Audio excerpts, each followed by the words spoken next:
Welcome to medical physiology lectures. आज का हमारा टॉपिक रहेगा extra ocular muscles of eye and their innervation. ये जो चैप्टर है ये clinical examination of cranial nerve 3, 4 और 6 को कम्प्लीटली असाइन करने के लिए बहुत इंपॉर्टेंट है। ठीक है, इसके सारे जो चैप्टर्स के क्वेश्चन होते हैं ये इसी से रिलेटेड होंगे। दूसरा, ये चैप्टर एनाटॉमिकल व्यू से भी बहुत इंपॉर्टेंट है। ठीक है, और फिजियोलॉजिकल एस्पेक्ट यानी पर्टिकुलर कौन सी मसल क्या फंक्शन करती है, ये इसका फिजियोलॉजिकल एस्पेक्ट है। तो ये जो चैप्टर है बहुत इंपॉर्टेंट है प्रैक्टिकल पर्पस से भी, एनाटॉमी के पर्पस से भी और फिजियोलॉजी में वाइवा वॉइस पर्पस से भी। So let's start the topic. Eye के जो भी मूवमेंट्स होते हैं that are eye movements are controlled by 3 pairs of muscles.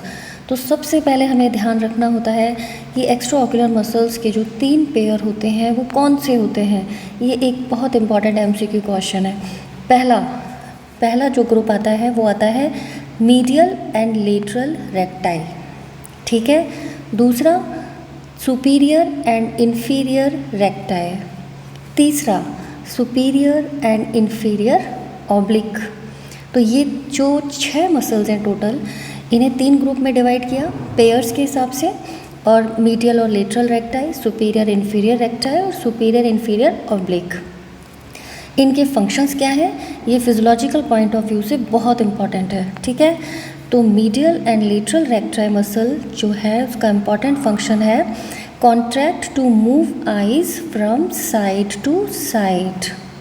ठीक है, दूसरा सुपीरियर एंड इंफीरियर रेक्टाई जो मसल्स इनका क्या फंक्शन है contract to move eyes upward और डाउनवर्ड।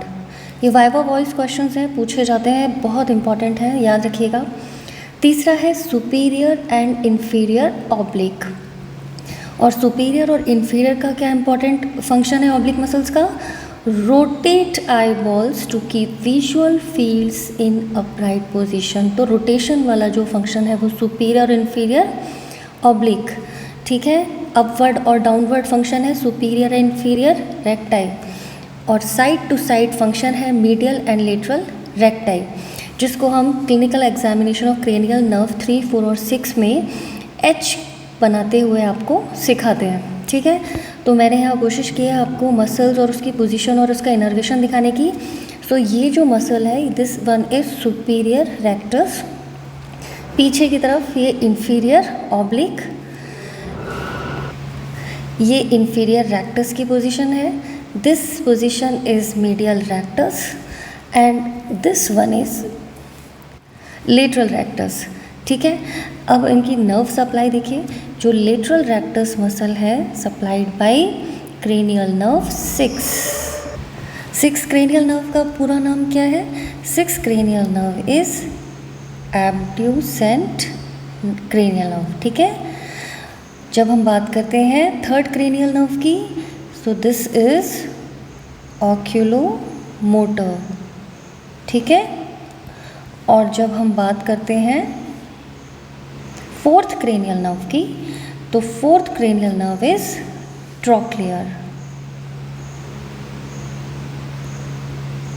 ठीक है, तो तीनों क्रेनियल नर्व्स के नाम मालूम होने चाहिए, ऑक्यूलोमोटर नर्व, ट्रॉक्लियर नर्व और एब्ड्यूसेंट नर्व। तो lateral rectus supplied by abducent nerve. ठीक है, मैक्सिमम जो मसल्स होती हैं एक्स्ट्रा ऑक्यूलर मसल्स, उनको सप्लाई सबसे ज़्यादा मिलती है ऑक्यूलोमोटर नर्व से। And the main important thing is that 4th cranial nerve ये किसको सप्लाई करती, सुपीरियर ऑब्लिक को। तो इसका एक फॉर्मूला होता है SO4, यानी सुपीरियर ऑब्लिक को कौन सी नर्व सप्लाई करती है, 4th क्रेनियल नर्व।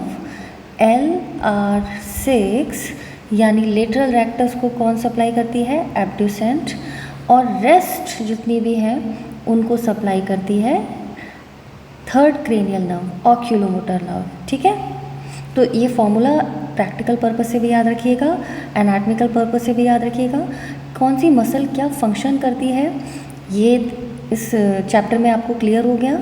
तो अगर इससे रिलेटेड वाइवा वॉइस क्वेश्चन या क्लिनिकल बेस्ड क्वेश्चन आपसे पूछा जाए तो आप अच्छे से आई होप कि उसका आंसर दे पाएंगे। तो इसी तरीके के और मेडिकल फिजियोलॉजी के चैप्टर्स पढ़ने के लिए हमारे साथ जुड़े रहिए। चैप्टर अच्छा लगे, पसंद आए, so please like and subscribe my channel. Thank you, wish you all the best, good luck to you.